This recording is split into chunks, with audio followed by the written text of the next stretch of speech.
Blessings. Howdy Bo. Welcome back. We're doing it. Welcome to the garden, in the farm, in the forest. Got some new knowledge. Did you know you cannot have an organic farm if you used any kind of chemicals in your dirt within the last 3 years? So, because this soil has never been touched, when we're starting from scratch, we're going to make sure to keep everything wholesome and organic. So no chemicals, no Roundup, none of that kind of stuff going on here.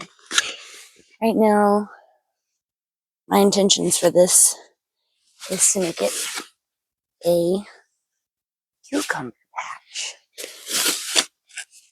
And I'm going to use lots of ancient methods for water. These ancient methods are coming from my inner being, my inner farmer's almanac. I have a tendency to just kind of do what feels right in a landscaped area, and it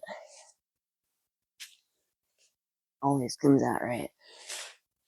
Do research, do check to make sure, not wasting a whole bunch of time and energy, but now we are on the right path.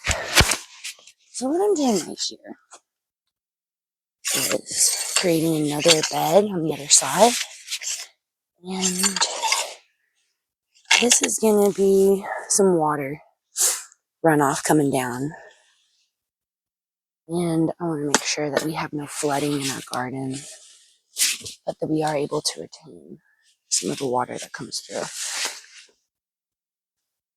So just digging.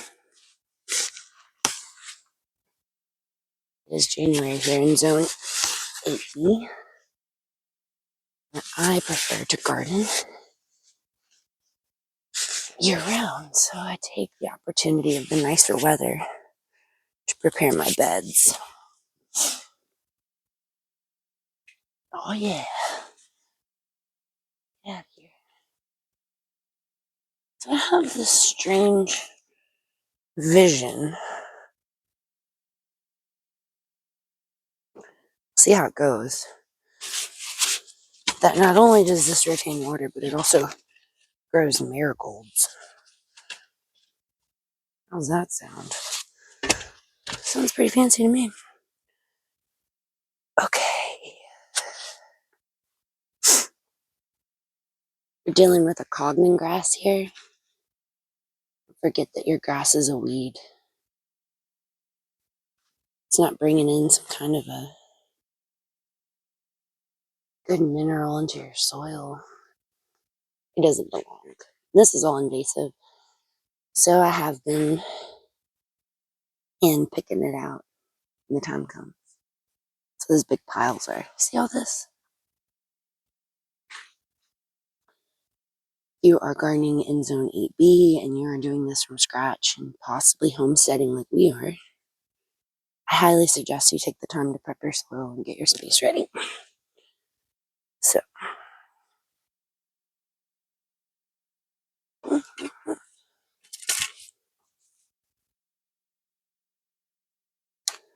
looks pretty fancy.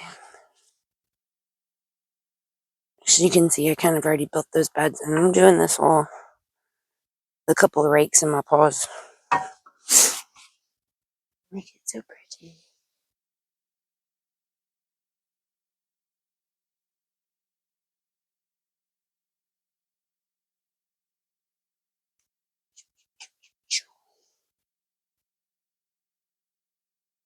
Okay. This T-post will live here. This is what our cattle panel is going to go on. When you're shopping for cattle panel, make sure you get the right gauge. We got too small of a gauge, and so now it can't be used. So I spent a whole day preparing garden beds over there,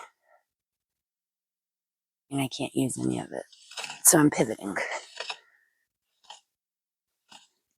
So watch how your water runs. Watch how your soil reacts. spend time with it.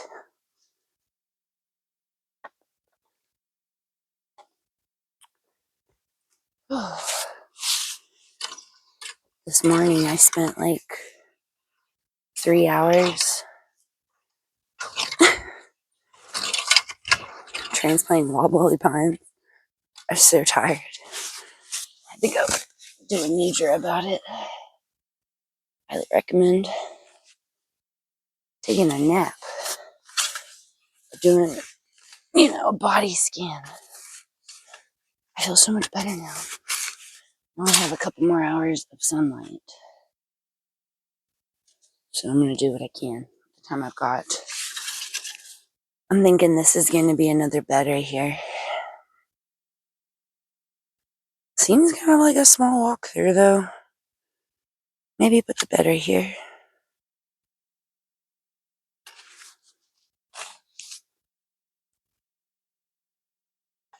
Look at your space.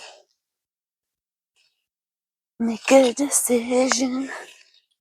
And then change it if you want to.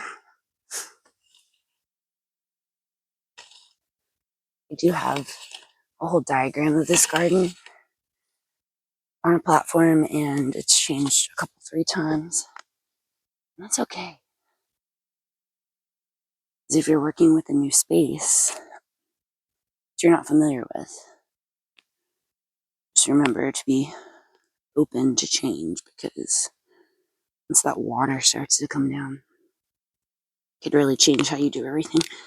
So we are using this pallet wall for water retention. There was an abundance of water coming through here.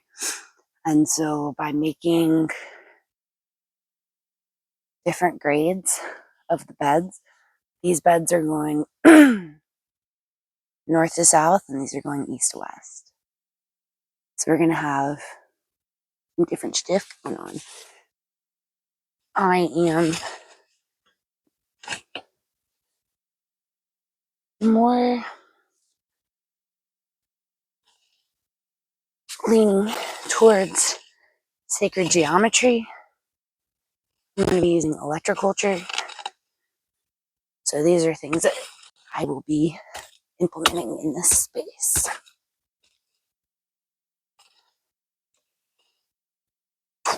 All right.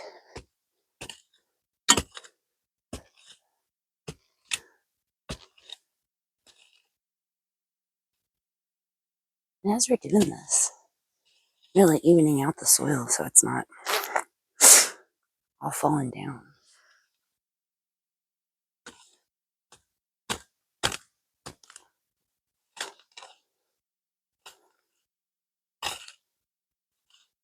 Right. So this is a 12-foot bed. Plan on using 3 cattle panels on it. So we'll have, this is cucumbers coming down right over here. I'm hoping to have enough room for one more. If not, I'm going to do peas right here. Probably what's going to happen. Peas and beans. Okay.